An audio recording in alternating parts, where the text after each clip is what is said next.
here. Yes, it's definitely Tuesday. No, it's not Tuesday. God, I want one about it. It's Monday, isn't it? First day of the month for September. 2nd of September, I should say. It's the 30 in the shade, but to be honest, outside, I don't think we got any sun at the moment. I think it's just cloud out there, but it's still pretty hot. I had a question the other day about, is it muggy in my part of the world? And to be quite honest, it's muggy wherever you are in Spain. Obviously, during the winter months, it's a lot better. But during the summer months, and I'm on about now, say from sort of June, July and August, God, it gets muggy. And there's not a lot you can do about it other than if you live up, I think even up in the hills, mountains, I should say. Glenn, top man for coming in. So we got 5 people in the house. We got 2 thumbs up. Everybody else is top people. Even Chris has just popped in. He's a top man. So today, because it's the day I pick, it's a free sticker day. Look at that massive sticker. That's up for grabs. In there, in my lucky lobster hat, we've got 22 winners. A bit more than last week, so there it is, the lucky lobster hat. But before we even do that, I thought every Monday we'll make it news. But even before we do that, I'll just have a bit of my kick. For today, it's my 11s, because it's just checking the time. It's 11 o'clock here in Spain. Obviously, UK guys, it's 10 o'clock. America is probably still in the middle of the night. Australia, well, probably in the morning next day. Well,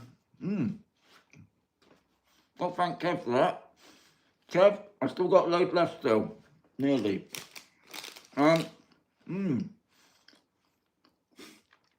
News. Right. There's a email I get off a lot from a solicitor's company. I don't use them, but always interesting facts from them. And one of them I come across, it says, watch out for fake news. And it says, have you read about the monkeypox epidemic, or Brits targeted by Spaniards fed up with tourism? If you have, don't panic. This article outlines how the British press has been rising the ante and publicising false stories. So that's what we're going to have a look at. Because I'll be honest, monkeypox. I mean, yeah, I've seen something about monkeypox.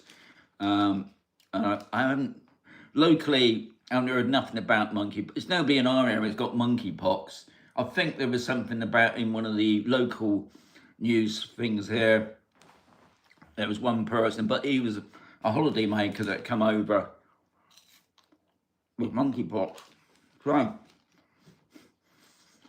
sorry about being rude, but it's me 11 o'clock time. Right. So here we are. You can't see it, but I can see it. Scaremongering about,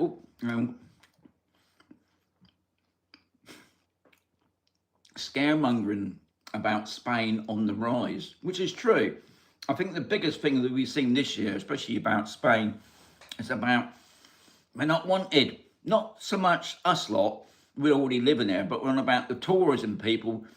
But when you read into it carefully, it's about some of the islands, you know. Yeah, okay, so summertime, it's the time of year when people go on holiday, isn't it? And obviously there's some sort of anti-hate, but as always with anti-hate, it always gets blown out of proportion. Anyway, I thought I'd read it off there. Scaremongering in the UK press warning Brits about travelling to Spain this year has been rife. And to be quite honest, yeah, it has. I mean, the anti-tourist thing has been going on obviously well before the summer months anyway. Obviously now it's going to quieten down now and probably won't hear nothing about that, except obviously the monkeypox. And the so-called anti-British settlement against specifically British tourists, or more recently about a monkeypox, mpox outbreak, have been continuous with both the tabloid press and the so-called broadsheets, whatever that means. It is time to address this, beginning with the latter. On Sunday, August 25th, British press were reporting that Spain is on a high alert against a surge of cases of monkeypox. No, didn't hear nothing about that.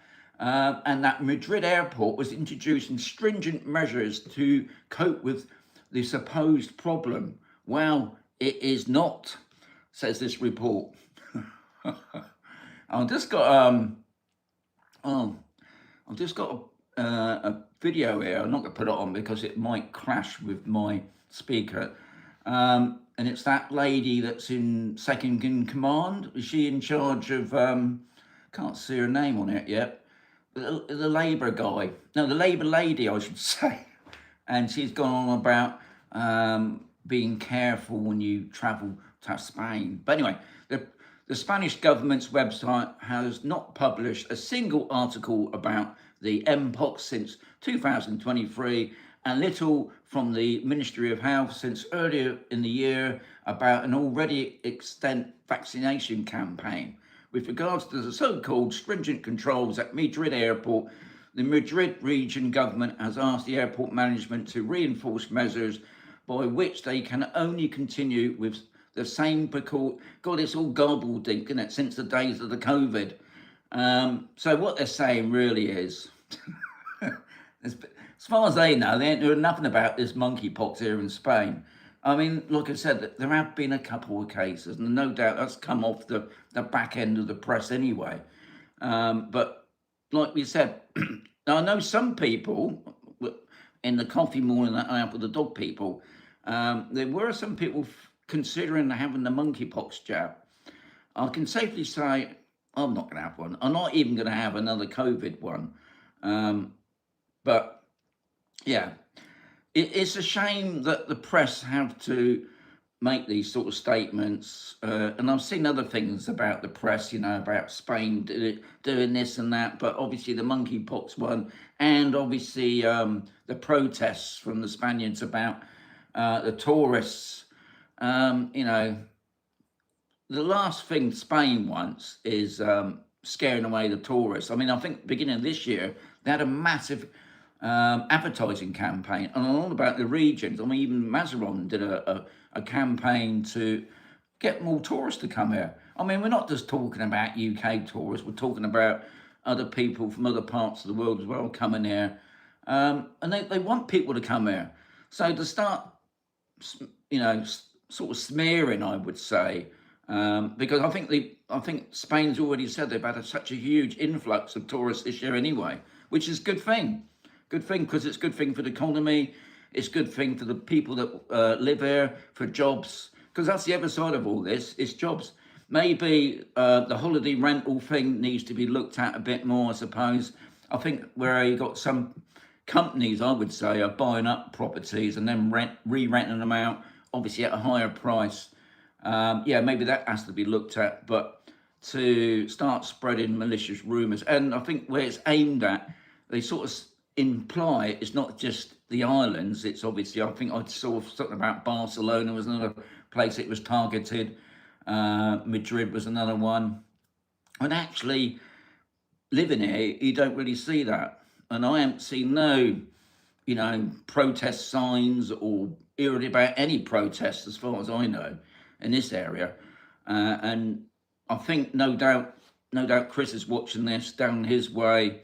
There might have been a little demonstration, somebody with a placard, but that's about it. But obviously the press got all of these things and blew it out of proportion. So that's today's news.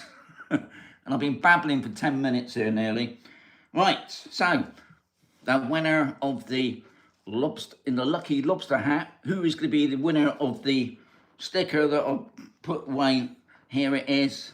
So somebody out there, out that 22, is going to be the lucky winner. Now, I could do other tricks with this, but it's this easy for me to stick my hand in there, regulate about. I would do a drum roll. Got 37 in the house. I've got 20 likes, top people. So here we go. I've got a name. There it is. You can't see it, can you?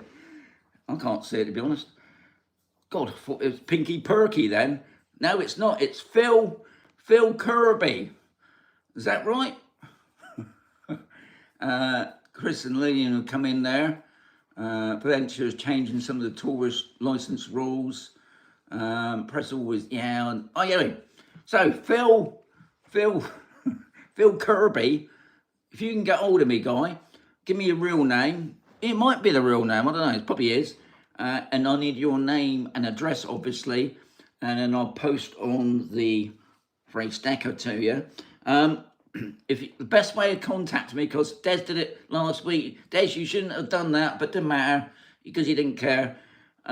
If you can contact me on Instagram message, that'd be great. But Phil Kirby, he's the winner of this week's Freestacker Sunday. He's a top man. That'd be in the postings. I'll get you addressed. I'll just put a bit of chocolate on there then as well. So I've marked it now with a Kit Kat stain.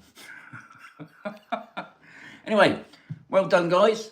Pretty much popping in. I'll catch you tomorrow. Hopefully, I'll be outside somewhere, maybe, probably out in the garden. I'll tell you what, it's really muggy today, even though they say it's 30. It feels a lot. I think the humidity is going through the roof today. I'll catch you tomorrow. Adios, amigos. Have a great day, guys.